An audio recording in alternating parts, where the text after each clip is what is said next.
김포시가 최근 1조 1,000억 원 규모의 김포형 뉴딜 계획을 발표했습니다. 5만 개의 일자리까지 내다보고 있는데요. 자세한 내용을 살펴봅니다.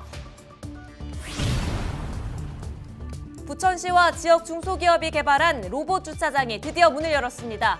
아직은 시범 운영 단계지만 인천 부평, 충북 지역 확대 소식까지 들리고 있습니다. 부평 백운역 인근 주민들이 백운역으로 통하는 출입구를 추가로 신설해줄 것을 요구하고 있습니다. 코레일 측은 지자체도 사업비를 부담해야 한다는 입장입니다. 이재명 경기도지사가 경기도 국회의원 초청 정책협의회에서 저성장 시대에는 정부 재정 지출이 핵심 역할을 한다고 밝혔습니다.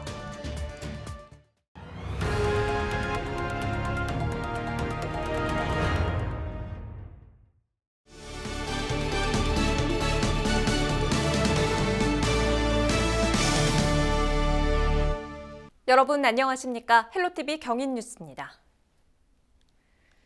도심의 오랜 고민거리가 현대 첨단 기술을 만났습니다. 지난달 말 상용화를 알린 부천 로봇 주차 시스템 이야기인데요. 바야흐로 로봇이 주차하는 시대가 열렸습니다. 도심 주차난을 해소하는 데 일정 부분 도움이 될 수 있을지 주목됩니다. 이정하 기자가 보도합니다.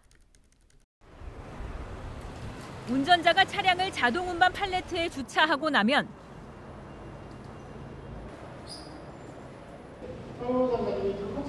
로봇이 하단에서 바닥면의 QR코드를 따라 이동한 뒤 정해진 곳에 주차를 마칩니다. 지능형 주차 로봇 시스템인 나르카의 완성형 모델, 국내 최초 주차 로봇입니다. 부천시가 지역 중소기업과 함께 2년 전부터 준비한 결과입니다.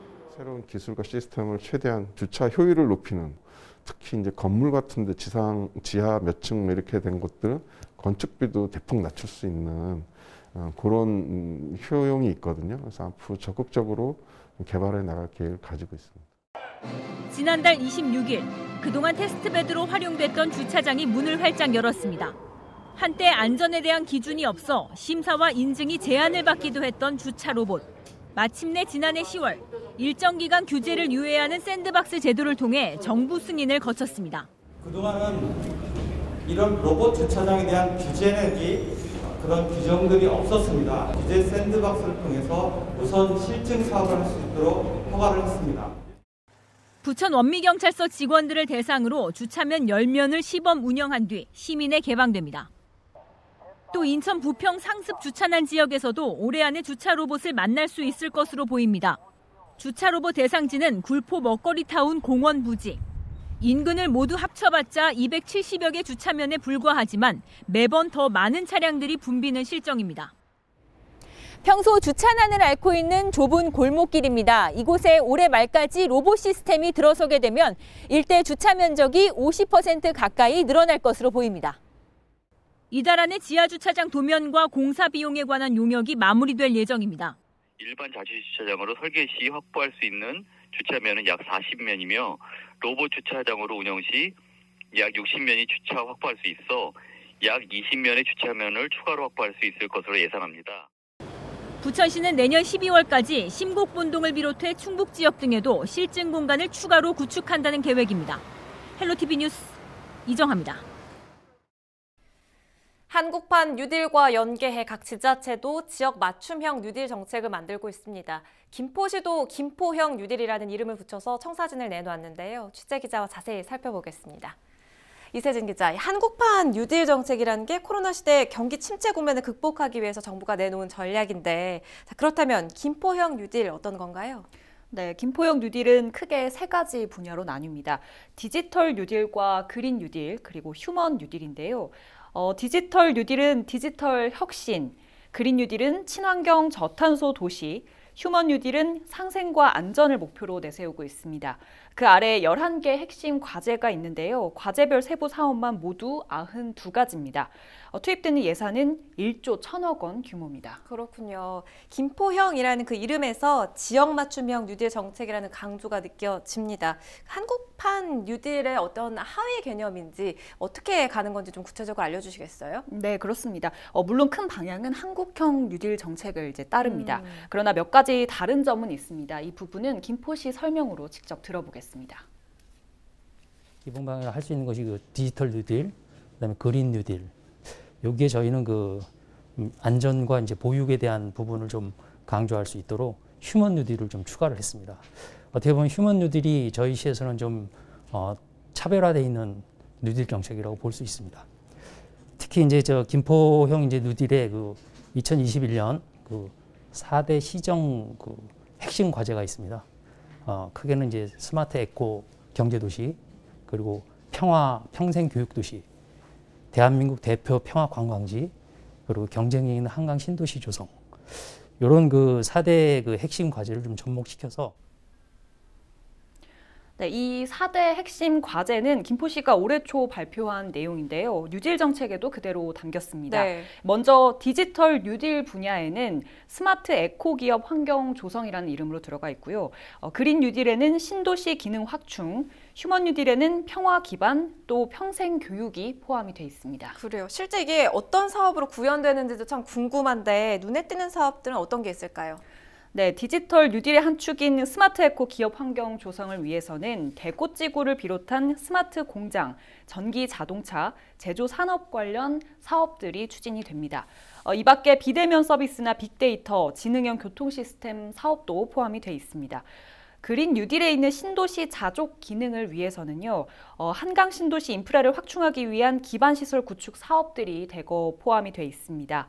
저탄소 친환경을 위한 지원 사업들, 예를 들면 영세 사업장의 오염 시설 방지 시설 지원이나 환경 분야 중소기업 지원, 그리고 전기차 확충 이런 것들도 그린 뉴딜의 한 축이라고 볼 수 있습니다. 마지막으로 휴먼 뉴딜, 김포시가 새로 추가한 이 분야에서는 평화 관광 도시를 만들기 위한 기반 시설 사업들, 예를 들면 애기봉이나 평화로 개발 사업들이 포함이 돼 있고요. 또 김포시가 전국에서 평균 연령이 또 낮은 도시 중 하나이지 않습니까? 네. 육아나 돌봄, 교육 분야의 사업들도 휴먼 뉴딜 사업으로 분류가 돼 있습니다. 시 핵심 과제와 중첩된 사안들도 좀 눈에 띄거든요. 전체 예산 규모도 굉장히 큰데 이번 사업들 통해서 또 어떤 경제적인 효과를 좀 기대해 볼 수가 있을까요? 네, 먼저 가시적인 성과를 보는 게 목표입니다. 김포시는 이 사업들을 통해서 2025년까지 지역 일자리 5만 개를 창출을 하겠다 이런 목표를 내놨는데요. 아직은 청사진 단계에 그치고 있기 때문에 일단 이달 안에 뉴딜 추진단을 구성을 할 예정입니다. 네. 추진단이라는 컨트롤 타워 아래서 정부 공모 사업에 참여를 하거나 부서별로 자체 대응에도 나서겠다는 입장입니다. 김포형 뉴딜 사업 기대를 해보겠습니다. 이세진 기자였습니다.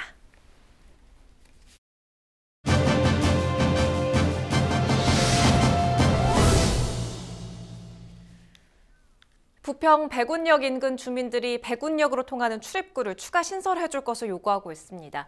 공현택 부평구 의원과 자세한 이야기 나눠보도록 하죠. 의원님 안녕하십니까? 네, 안녕하세요. 반갑습니다. 주민들이 백운역 출입구를 추가 설치해 줄 것을 요구하고 있는데 왜 그런 거죠?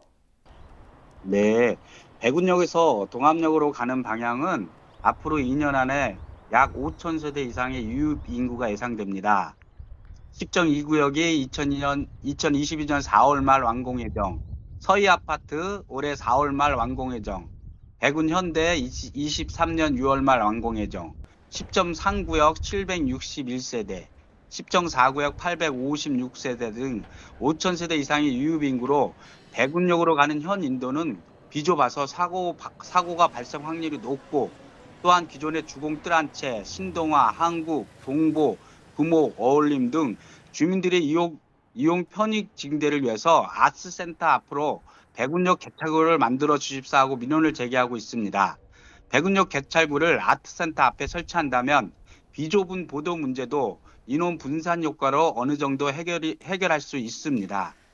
네, 이런 주민들의 요청과 관련해서 3일 오전 코레일 측과 국회에서 면담을 한 걸로 알고 있는데 이 자리에서는 어떤 이야기가 오갔습니까? 예, 이성만 의원님과 코레일 국회 총괄 부장님과 별도 미팅이 있었습니다. 코레일 부장님께서는 관계부서와 협의하여 최대한 협조를 하겠다고 말씀하셨는데요. 철도의 건설 및 철도 시설 유지 관리에 관한 법률 제21조에 의거 지자체도 부담해야 하지 않나 이런 말씀을 하셨고요. 이성만 의원님께서는 주민 대표분의 말씀을 듣고 충분히 동의하고 그 위치의 도보도 위험성도 인지하고 있었습니다. 그래서 주민의 편의 증진과 안전한 도보 확보를 위해서 앞장서서 도와주겠다고 말씀하셨습니다. 네, 그러니까 이 코레일 측이 지자체가 비용을 부담할 걸 언급했는데 그렇다면 부평구의 입장은 어떤 거죠? 예, 담당 과장님과 미팅을 했었는데요. 부평구의 입장은 아직 명확하지가 않습니다.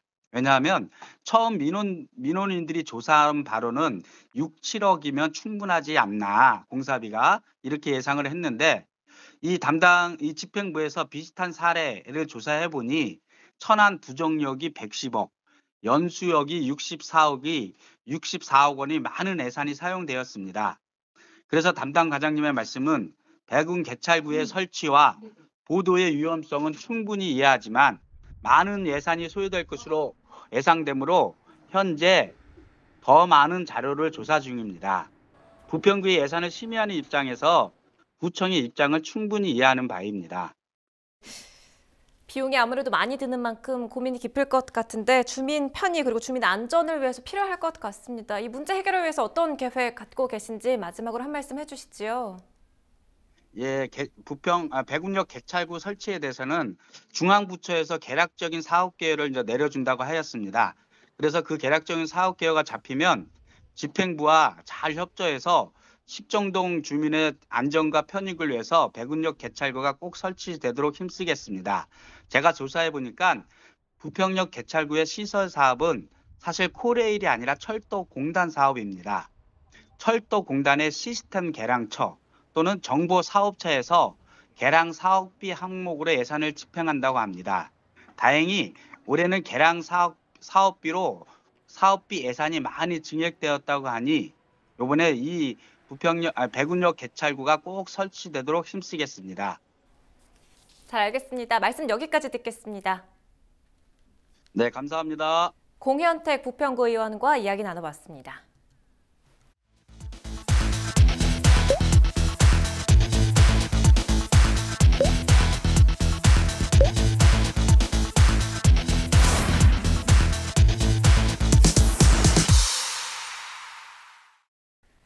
경기도가 전국 최초로 시설물에 장애인과 노인, 임산부를 비롯한 이동 약자를 위한 편의시설이 있는지 알 수 있는 편의시설 스마트 앱을 선보입니다.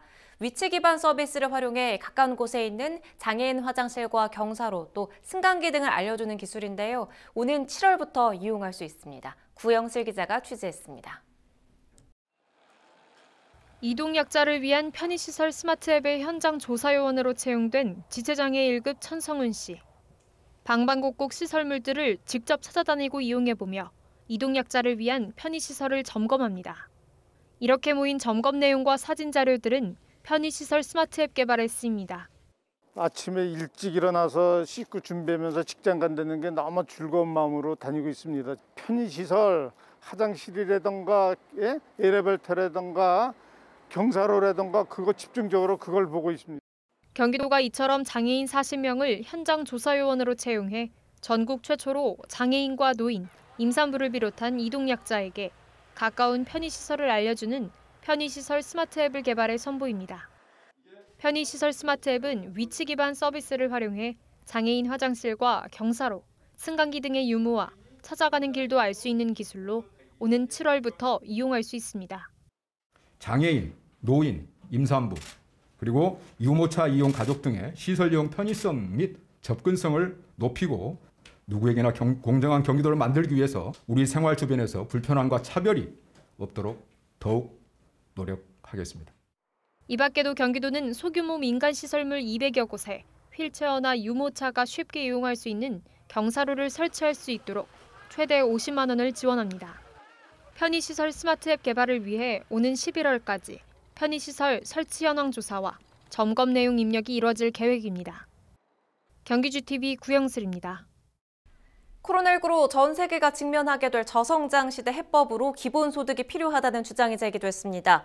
이재명 경기도지사는 여의도 글래드 호텔에서 열린 경기도 국회의원 초청 정책협의회에서 저성장 시대에는 정부 재정 지출이 핵심 역할을 하게 된다고 밝혔습니다. 특히 지역화폐 방식의 재정 지출을 통해 소득을 늘리면 소비가 늘고 다시 생산이 늘면서 투자와 고용이 늘어나는 선순환이 가능하다고 주장했습니다.